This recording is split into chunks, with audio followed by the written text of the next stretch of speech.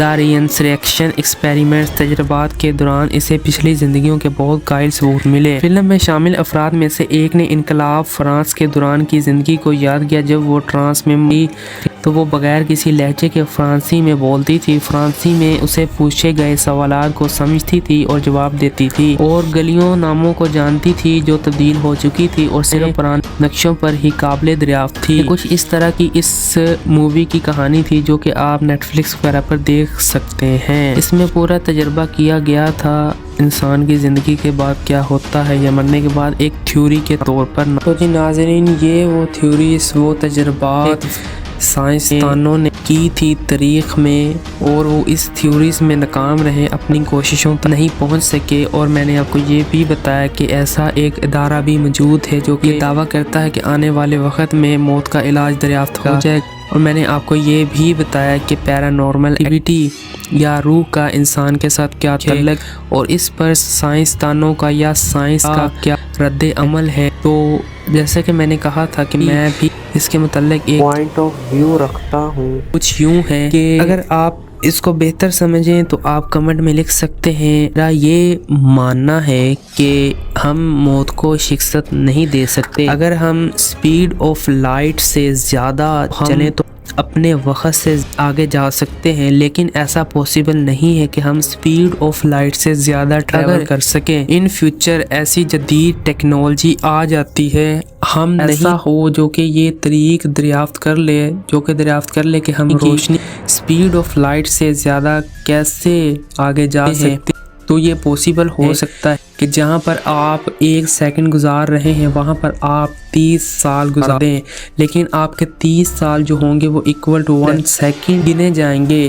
یہ آپ کو میں ایک ایگزامپل کے ساتھ سمجھاتا ہوں۔ دیکھیں کہ جو بلیک ہول ہے اس کے اگر مان لے کہ اگر کوئی بندہ چلا جائے تو واپس آنے کا کوئی امکان نہیں ہے۔ اگر مان بندہ جا کر واپس آ جاتا ہے، اگر وہ بلیک ہول کے اندر 15 سیکنڈ گزارے گا، اس پر زمین پر جو اس وقت ٹائم گزرے گا وہ تقریباً 10 سے 15 سال کا ہوگا۔ کیونکہ یہ بات ہمیشہ یاد رکھیے گا، جہاں پر گریوٹی زیادہ ہوگی وہاں پر ٹائم سلو ہو جائے گا۔ اس کی مثال آپ کو زمین پر بھی ملتی ہے۔ مصر میں موجود پیرامڈس، جہاں پر آپ دیکھیں کہ ٹائم کی جو سپیڈ ہوتی ہے وہ کم ہو جاتی ہے کیونکہ ان کا وزن زمین پر اتنا ہے، جس کی وجہ سے وہاں پر زمین کی کسے ثقل جاتی ہے، ٹائم کم ہو جاتا ہے۔ تو اسی تھیوری پر اگر ہم غور کریں تو ہمارے پاس یہ ایک نتیجہ نکلتا ہے کہ اگر انسان اس قابل ہو جاتا ہے کہ وہ ایسا ایک اسپیس شپ یا وہیکل بنا لیتا ہے جو کہ سپیڈ آف لائٹ سے زیادہ تیز چلے، تو وہ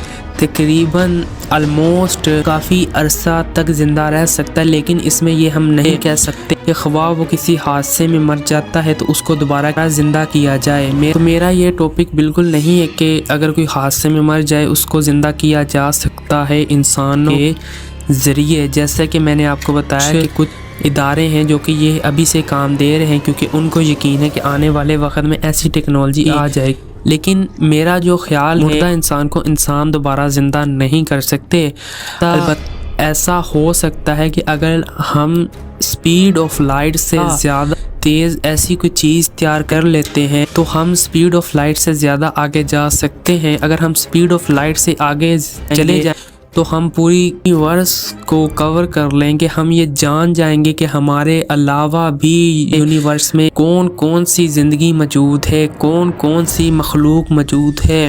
ہم یہ جان جائیں گے ہماری کائنات کتنی وسیع و عریض ہے، جو کہ انسانی ذہن سے باہر ہے، صرف میتھ کی کیلکولیشن ہے۔ لیکن as a much as possible ہو سکتا ہے، ہم نہیں جانتے کہ ہمارے ملکی وے، ہماری گلیکسی کے اندر بلین آف گلیکسیز موجود ہیں۔ تو آپ کو یہاں پر کچھ باتیں میری سمجھ آ گئی ہوں گی۔ اگر آپ سائنس سے زیادہ لگاؤ رکھتے ہیں تو آپ کو میری باتیں مزید سمجھ آ گئی ہوگی۔ جاننے کی کوشش کی ایگزامپلس کے ساتھ میں نے، تو ویڈیو کو لائک کیجیے گا اور شکریہ کہ آپ آخر تک بنے رہے۔ تو چینل کو سبسکرائب کیجیے گا تاکہ آنے والی ہر نیو ویڈیو کی انفارمیشن آپ تک پہنچ سکے۔ آپ نیکسٹ کس ٹاپک پر ویڈیو چاہتے ہیں آپ کمنٹ باکس میں ضرور بتائیے گا۔ جس ٹاپک پر زیادہ کمنٹ آئیں گے ہم اس ٹاپک پر آپ کے لیے ایک ویڈیو بنائیں گے۔ شکریہ۔